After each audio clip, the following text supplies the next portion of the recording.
Well, it was all fine. But one thing is that you don't know anybody. You come to complete strangers. And Joan and I took a skidoo in wintertime, bought a skidoo, and we went to all the people. You probably have Jim, Jim and Tilly Richardson. The son is there now. You probably know him. We met all the neighbors that way. We went in the afternoon and introduced ourselves. And pretty soon we were part of the community. Joan was quite a bit. Some of the bigger celebrations we had, but that was at the other place, not at the Bar C. At that place, then you see. I sold the Bar C, and then I lived in Cochrane for a little while, for 3 years.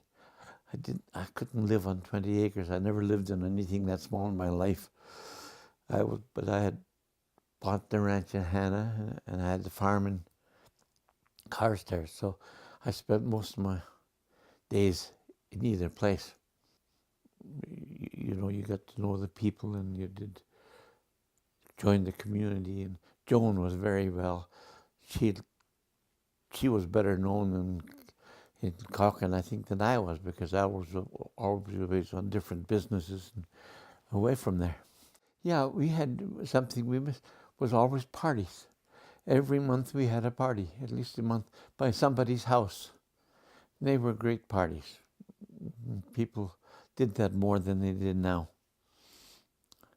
And I know when we moved into Cochrane, we had parties in the house where we were, and the whole group of people, but they were all professional people mostly, professor, university people. We had great times.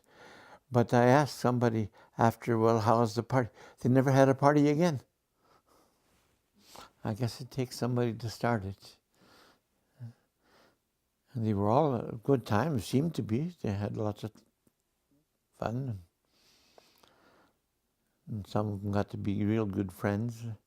Like Barbara Kipling, she was one of them up there. Her husband was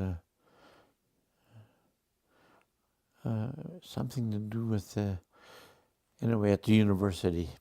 He was a chemical, like for medicines and stuff. It was his job. He had a special job. He come from England. And she got to be a friend of Joan's. And Joan just got to one day and walked over there. They moved out, and she says, I've come for a cup of tea. And of course, you don't do that in England. You introduce yourself a little more longer. You don't.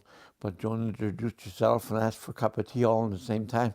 And they stayed friends. Well, she helped me with Joan towards the end on Alzheimer's, and she always come out to visit. She still comes out a week once in a while and stays here a week. You make friends that way. When you said, well, friends were the same with the ranch and friends, I still keep in touch with some of them, although a lot of them are gone, I'm sorry. Well, the first branding, I don't know if you know Norman Edge or not, Norman and Shirley Edge. Well, anyway, Norman come out one day and he says, dude, what are you going to do with those calves? Well, I was learning every day. He says, you going to brand them? And I said, yeah, I guess we have to brand them. Well, he says, we have a custom here. And he says, what's that? He says, the neighbors all get together and we come and brand them. And all you got to do is supply the food and the beer. And we did that. And we had some great times. Great branding parties. Always a good party after branding. And I branded at the Bar C, not quite a few, 400 or 500 a year.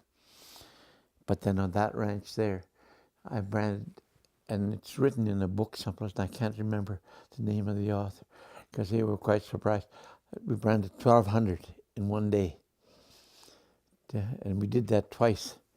And all the day was up to 30 men working.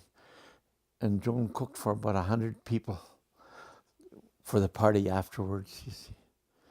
And she had the neighbor girl, women helped. And, it's a more helpful thing,